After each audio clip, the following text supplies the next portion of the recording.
In ArcGIS, there are different types of geodatabases that we can maintain: personal, file, and enterprise.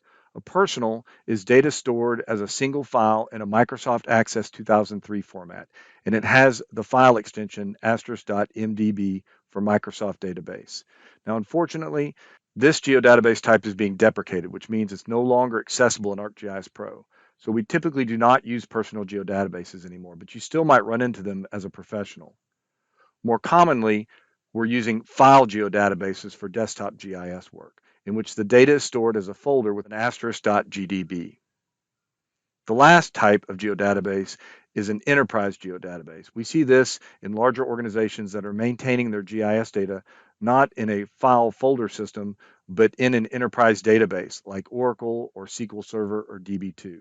And so in an enterprise geodatabase, the spatial data is stored in a relational database management system.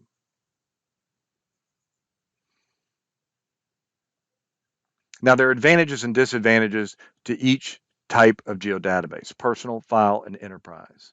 There you can see the format. Personal is a Microsoft Access, files ESRI, and enterprise is whatever relational database management system you're utilizing. They all store vector data, but for raster data, there is a difference. A personal geodatabase does not store raster data in the geodatabase. It just maintains a pointer to where the raster data set is. And so it makes it a little bit harder to manage the data.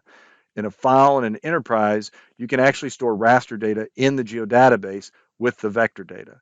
Now, this is really great because all the data is maintained together, so it helps a little bit better with integrity and file management, although raster storage can really make your geodatabase very large. So there is the option to store raster data as managed or unmanaged. Unmanaged is when the raster data is stored somewhere else, and the raster data set is really just a pointer to where that raster data is stored. So the raster data is not stored within the geodatabase itself. If the raster storage is managed, that means the raster data is stored as a raster data set within the geodatabase. And so again, the nice thing about that is everything's managed together, but it can make your geodatabase very large.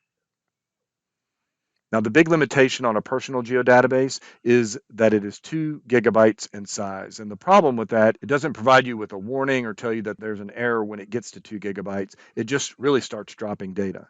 And so there are many times in my career when I used a personal geodatabase for a small project that grew into a large project that for a week or two, I was dropping data and I couldn't figure out why. And that was because I had exceeded the 2 gigabyte limit. In response to that, ESRI created the file geodatabase, which has a size limit of 1 terabyte. So it's much more scalable for the amount of data that you can store in it. And then, of course, an enterprise is not limited by the software. It's only limited by the amount of storage capacity that you have. Now, there's not much difference between personal and file geodatabase when we talk about multi-user edits and data checkout, but this is where enterprise geodatabases really differentiate themselves. Multi-user edits are the ability for multiple users to be editing the same table or feature class at the same time. And in a small shop, you typically don't have that need. But if you have a large organization in which you have 10 or 100 people editing the same feature class, you need some data integrity checks in there to make sure that you don't corrupt the data. And an enterprise geodatabase allows for that. Enterprise geodatabases also allow for data checkout. This is the ability to have, for example, a very large geodatabase in which you want to check out a small portion so that people can take it in the field on their tablet, update the data, and then come back to the office and check the data back in.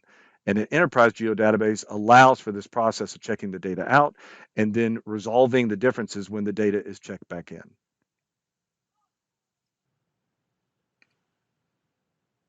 In summary, let's discuss the advantages and disadvantages of the geodatabase. The advantages are consolidated data storage. I can store my tabular data, my vector data, and my raster data all in the same geodatabase container. It also allows for robust data editing and management because all my data is stored in one place. I can use the larger controls associated with geodatabase to manage and edit my data. It's very scalable. You can store from very small to very large data sets and simple to complex features, especially if you're utilizing a file or an enterprise geodatabase. Features and attributes work together in an integrated system. So it's not just about storing individual features, for example, like bus stops as points and bus lines as lines, but it's also the relationship that you can establish between the bus stops and the lines and between lines, for example, of different routes. And because these features and attributes work together in an integrated system, they support high-level analytic models such as networks and topology. Last, the geodatabase can support advanced cartography.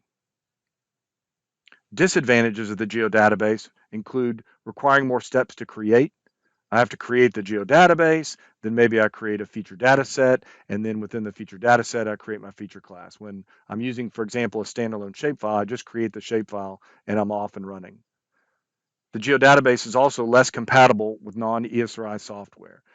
It's getting more compatible. You can open geodatabase feature classes, for example, in AutoCAD, but it's less compatible than things like shape files or triangulated irregular networks or some of those standalone spatial files that do not require a geodatabase.